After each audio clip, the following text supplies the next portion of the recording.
So what is the Microsoft Customer Agreement? The Microsoft Customer Agreement is a new agreement where all the Microsoft licenses and services will be bought through. So how Microsoft positions this themselves is that they state, instead of buying through a variety of licensing programs, you'll be able to purchase through a newly created fully digital agreement, which we simply call the Microsoft Customer Agreement. Our goal is to provide a consistent and simplified purchase experience with greater flexibility in how and where you buy. With the Microsoft Customer Agreement, we've introduced a streamlined way to buy. You accept one straightforward purchasing agreement that's always up to date and doesn't expire, whether you buy directly from Microsoft or a Microsoft partner. This helps shorten the buying process by getting proposals from your Microsoft sales representative or your partner. There's a less administrative overhead with no lengthy paperwork required. Simply accept the customer agreement and you're ready to go. So this is obviously a lot of marketing talk, but there are a couple of things that immediately jump out at you. So for me, if I look at this, the first thing that pops out is a fully digital agreement.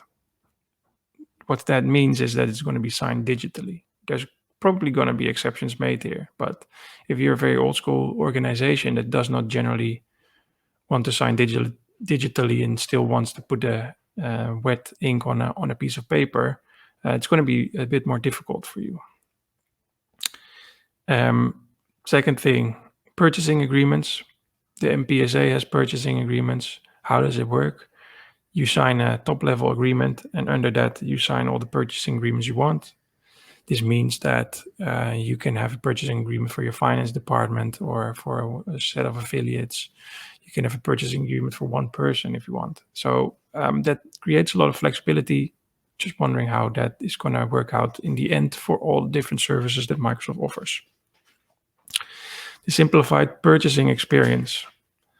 Ever since they announced the MPSA, this is something that they've been striving for. So the EA in its model is quite a behemoth of contractual paperwork. But with this, they envision a world where you just sign a couple of pages and that is all that you need.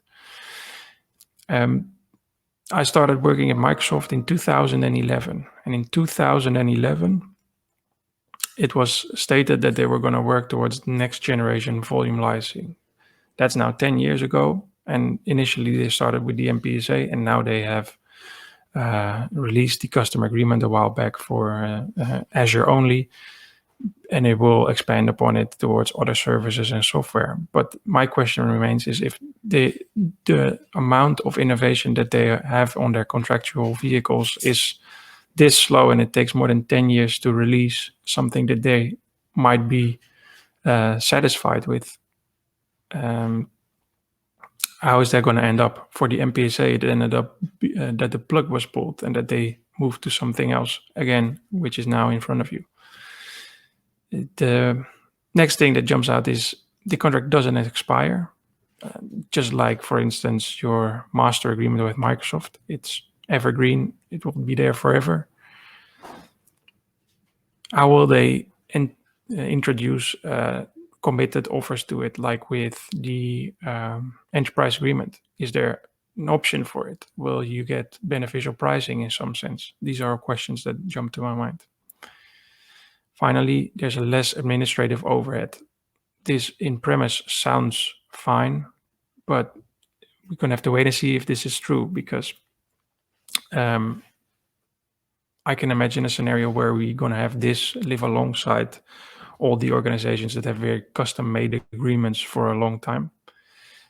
And this actually then creates more administrative overhead, because this will, as we're going to jump into, entail a whole different approach to how Microsoft envisions their contracting and purchasing.